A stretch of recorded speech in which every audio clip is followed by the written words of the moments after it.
Bonsoir messieurs, dames. Alors ce soir nous sommes dans le cours d'art dramatique 492 au hasard parce que je sais plus, ça doit être par là à peu près. 492 avec Philou Dengo, votre professeur d'art dramatique. Alors en réalité je m'appelle Jean-Philippe Chifteyan, je ne dis pas Philou Dengo pour me défiler de mon nom. C'est pas ça du tout. Mais, comme à la télévision de partout, les gens se présentent avec leur vrai nom, je suis obligé de dire que je m'appelle Jean-Philippe Chifteyan, puisque c'est la vérité, je m'appelle Jean-Philippe Chifteyan. Mais comme je fais un cours d'art dramatique, c'est le professeur Philou Dengo qui vous donne le cours d'art dramatique. Pourquoi Philou Dengo? Parce que c'est une émission en différé ou en direct, enfin peu importe, à l'heure que vous la verrez. Lorsque vous la verrez, le véritable Jean-Philippe Chifteyan ne sera plus devant vous. C'est-à-dire que l'image que vous voyez en ce moment, c'est une image numérique. Et ce n'a rien à voir avec le vrai Jean-Philippe Chifteyan, puisque le vrai Jean-Philippe Chifteyan sera ailleurs. C'est un petit détail qui est très important, mais que les médias ne spécifient jamais. Jamais. Parce qu'ils veulent vous faire croire que les émissions numériques proviennent du réel et donc qu'elles sont réelles. Mais non, un tableau de peinture provient du réel, mais un tableau de peinture ne figure pas le paysage réel. Vous voyez la différence? C'est comme une photo. Une photo provient du réel, mais la photo ne préfigure pas du réel. Parce que la photo peut être trafiquée. Tout comme les images numériques que vous recevez, elles peuvent être trafiquées.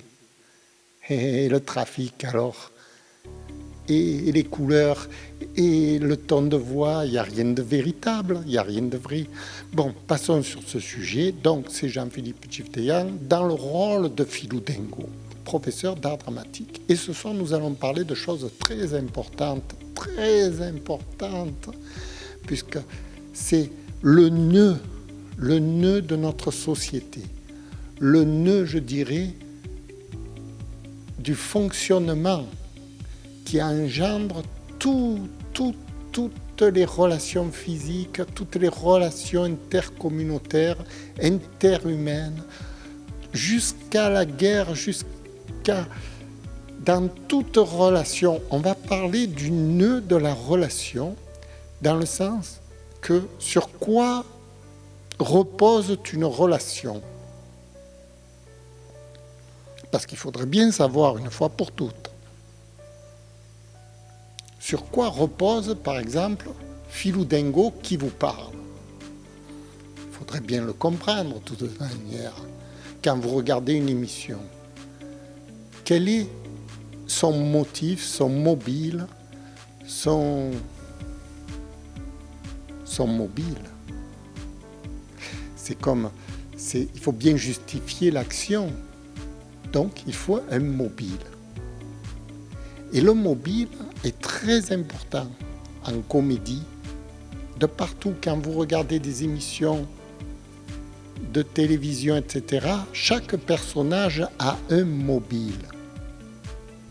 Le mobile va rendre le personnage intéressant. Et il va justifier ses actes.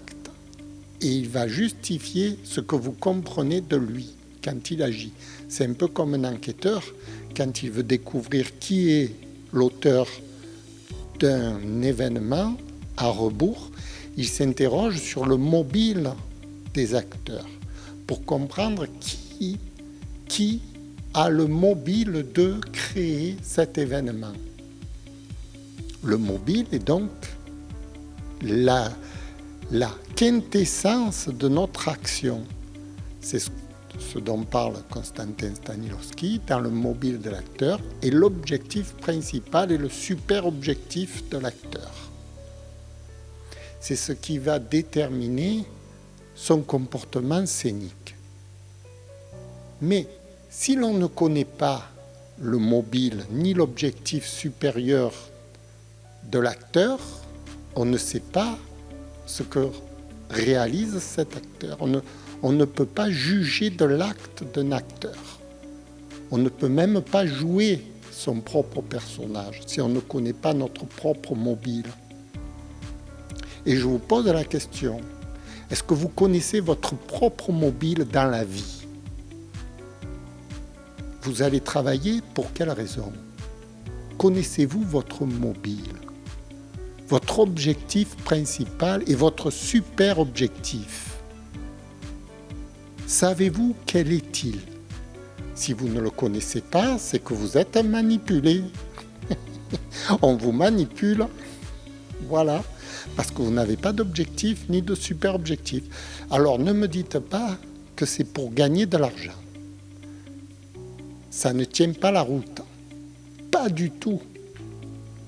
Ne me dites pas que c'est pour avoir une belle villa ou pour vous construire ou pour... Ça ne tient pas la route. Pourquoi? Parce que supposons que vous en aviez de l'argent. Supposons que vous auriez tout ce que vous faites, tout ce que vous voulez. Quel serait donc votre mobile? Vous n'allez pas me dire que vous allez arrêter de vivre. Vous allez me dire, mon prochain mobile, si j'avais de tout, ce serait de profiter de la vie. Et ça ne tient pas du tout non plus debout. Profiter de la vie, ça ne veut rien dire. Réfléchissez un petit peu, réfléchissez, profitez de la vie. Oui, me payer tout ce que je veux avec de l'argent, j'ai de l'argent, je vais me payer tout ce que je veux. Ce serait ça votre mobile? Ce serait votre objectif principal? Votre super objectif dans la vie? D'être libre et de vous payer tout ce que vous voulez avec de l'argent. Mais moi, je vous en donne de l'argent par valise. Et qu'est-ce que vous allez en faire de cet argent? Vous avez réfléchi un peu? On donne de l'argent, par exemple, le gars qui gagne au loto, 2, 3, 4 milliards d'euros, millions d'euros, on va parler en millions d'euros. Bon. Le gars, qu'est-ce qu'il fait toute la journée? Il va vous dire, je profite, je m'achète tout ce que je veux, je profite de la vie, enfin je profite, je fais ce que je veux. Donc, ce gars-là qui travaille, il travaille pour se payer l'envie de faire ce qu'il veut. Mais il n'a qu'à arrêter de travailler et faire directement ce qu'il veut. Vous allez me dire, il n'a pas d'argent pour faire ce qu'il veut.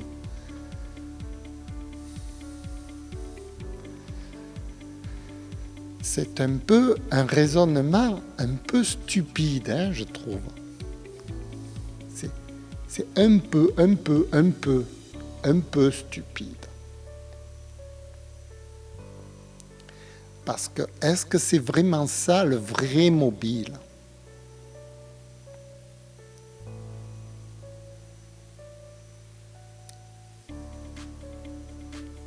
Réfléchissez. Est-ce que les hommes sont nés pour s'acheter tout ce qu'ils veulent et profiter de la vie?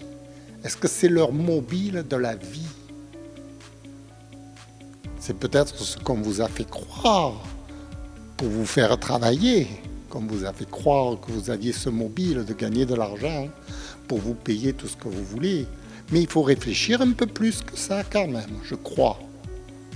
Il faut quand même réfléchir, qu'est-ce que vous faites sur cette terre?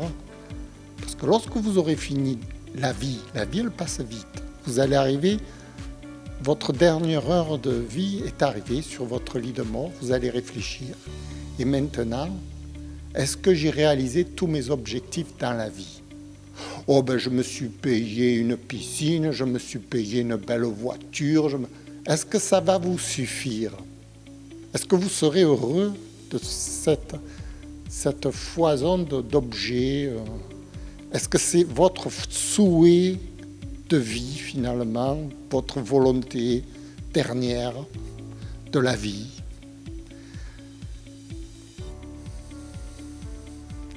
Il faut être un peu simpliste, je crois. Si dans son lit de mort, on pense que on a réalisé ses objectifs en ayant eu une belle voiture, une belle femme, une belle maison. Si on pense que c'est ça l'objectif de l'être humain, enfin de votre être, c'est assez simpliste. Moi, je vous assure que si on vous donne tout ça, alors vous êtes prêt à mourir. Ça veut dire que vous n'avez plus rien à faire sur Terre, puisque c'est votre objectif prioritaire. C'est donc, si on vous donne 1 million d'euros, ben vous n'avez plus qu'à vous suicider, puisque vous avez tout ce que vous voulez, et puis vous n'avez plus rien à faire sur Terre. Vous allez me dire, oui, mais moi je veux profiter de tout ça. Alors en quelque sorte, vous êtes des jouissifs. Votre objectif principal, c'est la jouissance. Je vis sur cette terre pour jouir.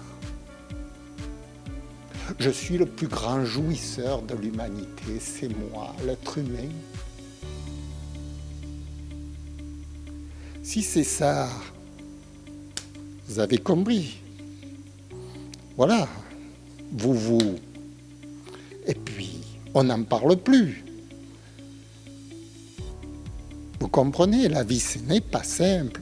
Ce n'est pas des objectifs simples qui vont vous faire croire que vous allez dans une vie pour réaliser des objectifs simples. Non, parce que quand j'étais jeune, je me posais tous ces objectifs. Je me disais, mais il faut un objectif, un super objectif. Mais qu'est-ce que c'est que le super objectif, l'objectif de l'être humain? Je pensais comme ça. Avoir beaucoup d'argent, être heureux, voilà. Mais qu'est-ce que c'est qui rend l'être heureux? Vous comprenez? Il faut quand même avoir un peu de philosophie, avoir un peu de pensée. Disons, un super objectif, il est d'un ordre un peu plus, disons, élaboré que... Et ça, c'est vraiment au ras des pâquerettes, là, on y est. Mon chien, c'est ça qu'il veut, lui, c'est manger, et puis... Content, hein? Si vous vous estimez au même niveau, voilà. Et tout ce que vous avez dans la caboche, ça ne sert à rien, alors? On n'a pas besoin de beaucoup de choses dans la caboche. C'est ce qu'ils veulent faire d'ailleurs, hein, actuellement. Ils veulent tous nous unifier en nous vidant la caboche de tout ce qu'on a pour qu'on soit des consommateurs jouissifs.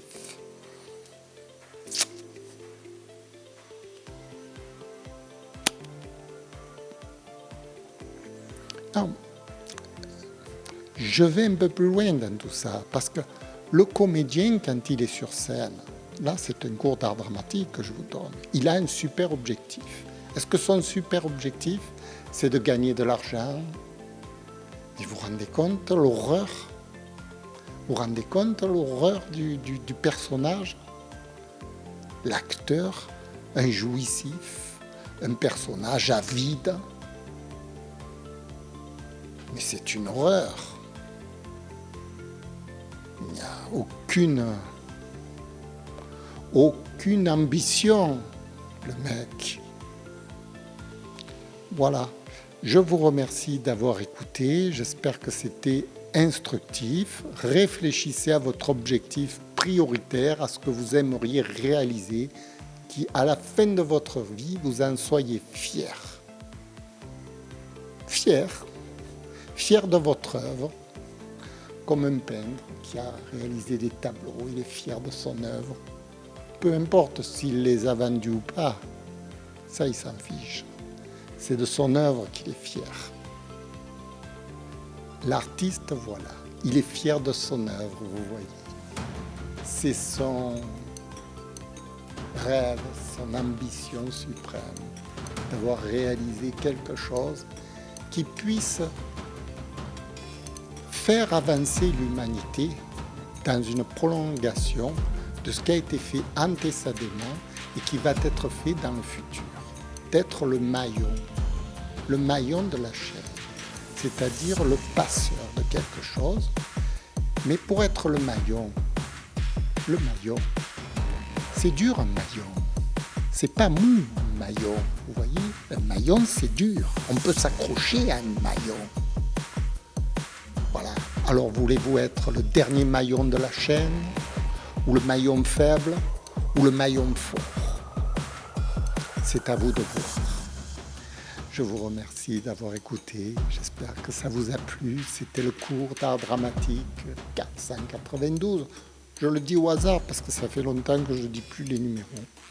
Merci, au revoir.